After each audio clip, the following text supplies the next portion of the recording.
Three, two, one.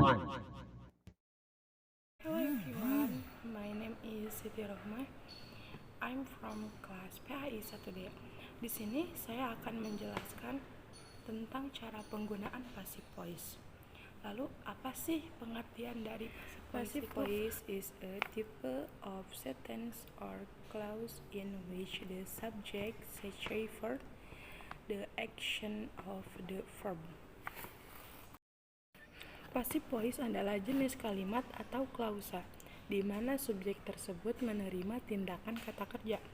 Pada passive voice ini, subjek kalimat tidak melakukan suatu tindakan atau aksi, melainkan subjek menerima tindakan.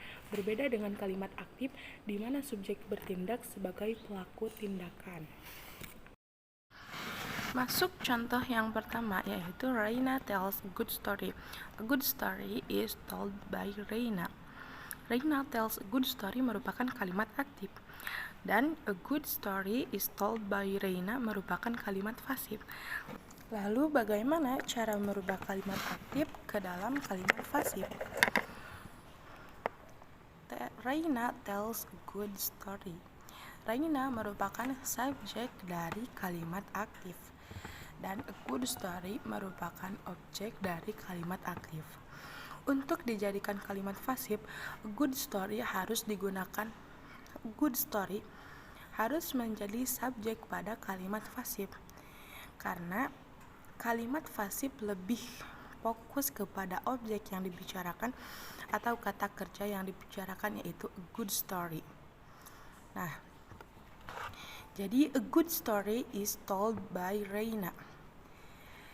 Dan oleh karena objek dalam kalimat aktif ini menjadi subjek di dalam kalimat pasif, maka kalimat is told ini diartikan sebagai di, atau bisa disebut juga dengan diceritakan.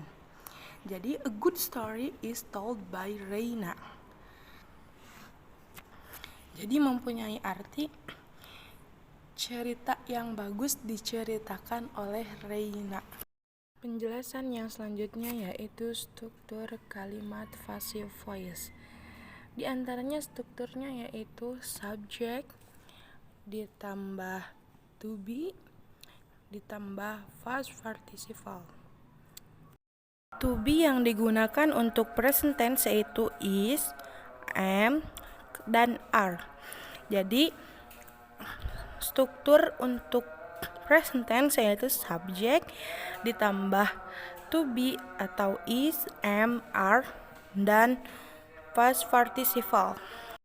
Adapun to be yang digunakan untuk past tense yaitu was and were. Jadi struktur yang digunakan pada kalimat pasif untuk past tense yaitu subject to be dalam kurung was atau were, dan simple participle atau verb 3. Nah, sekarang perhatikan contoh yang tadi yaitu Reina tells good story. Contoh tersebut yaitu contoh dari simple present tense. Tells di situ merupakan verb 1. Kemudian masukkan ke dalam kalimat pasif yaitu a good story is told. Nah, mengapa menggunakan is? Karena is digunakan untuk present tense dan told ini merupakan kalimat dari verb 3. Sekarang beralih ke contoh lain yaitu kalimat yang ditulis secara past tense atau masa lampau. Di sini terdapat kalimat yang menggunakan verb 2 yaitu Reina ate the cakes. Nah, kalimat tersebut apabila ingin dimasukkan ke dalam kalimat pasif menjadi the cakes were eaten by Reina. Mengapa menggunakan were? Karena cakes itu mengandung arti jamak. Dan eaten di sini digunakan karena past tense harus menggunakan verb 3.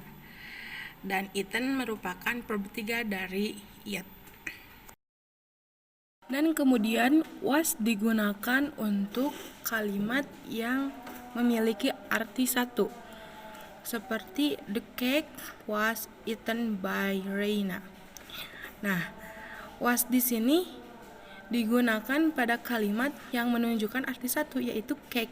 Cake di sini hanya berarti sebuah kue.